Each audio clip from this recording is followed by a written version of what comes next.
the assembly line and I'd play it and I'd give him my feedback, you know, the tone's like this, can we change this? And Ruben would come back with another saxophone in a couple of months, and we'd, after 2 years, we'd come out with what we think are the best saxophones in the world.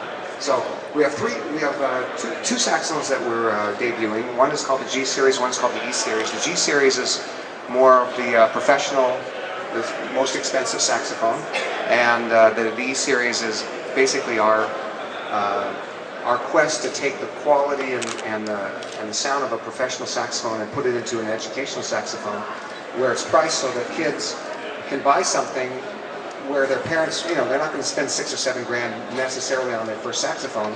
My mother certainly didn't, but they can still have a saxophone that's going to give them the feedback that might encourage them to continue playing. The whole thing for me was to take what I felt was the best saxophone sound and put it into a new saxophone with all the good things that modern saxophones have, which are certain the way the certain keys are. The mechanics are better now in some ways, and so basically what we've done is we've taken the best mechanics of 2008. We've taken the beautiful sound of a vintage saxophone, and we've come together on that. And I think we made the best saxophone in the world. So I'm proud of it. I wouldn't put my name on it if I didn't think it was the best saxophone. So that's every saxophone that comes off of the line, he's sitting at the end of the line.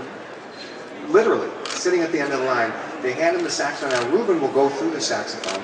And he'll, what's the word that you use to just basically adjust it. I'll adjust the spring tension. He adjusts the spring tension. More balance. Make sure that everything comes in. Right. All the notes respond. Make sure there are no problems like that. Make sure all the keys are in the same position. For example, if this key has been up this way a little bit too much, there's different feels. You make sure the angles of the keys, things that fit the hand. It'd be like Tiger Woods, you know, playing a golf club that comes off the assembly lines, or one that's pro saxophones. They're always in good shape. They're ready to go. Kids, they'll play their saxophones. They won't even know that their saxophones are not in good shape, and they'll be playing them. It'll be really hard for them. Most of the saxophones that people bring me and I play them, I couldn't even play them. They're not going to get encouraged. They're going to be discouraged to play the saxophone. So every saxophone that comes off the line has got Ruben Allen's touch on it, and I don't think you can buy that. I mean, first of all, you can't, because he's not in the business of doing that anymore, so you can't buy it from Ruben. And so that's a really big thing for me. That's one of the main things that I feel I'm really proud to say. Nickel saxophone. It's cool. It's cool. It's just got a cool color on it, cool keys, and this is also part of the educational. There's the other educational one down there. And if they buy these saxophones, again, they're not nearly as expensive as this one, but the same quality and the same idea that you're going to play a beautiful saxophone right off the bat. It makes me feel good. It makes me feel like I'm doing something good for the kids, and that's the whole point, is to encourage people to play the saxophone. I love it. It's given me a great life.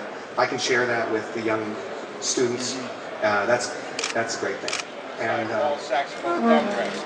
And what we did is we extended it a little bit and made it the same contour as the saxophone.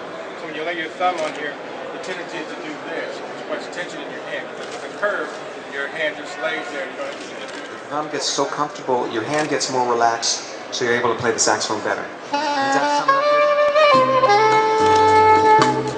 up?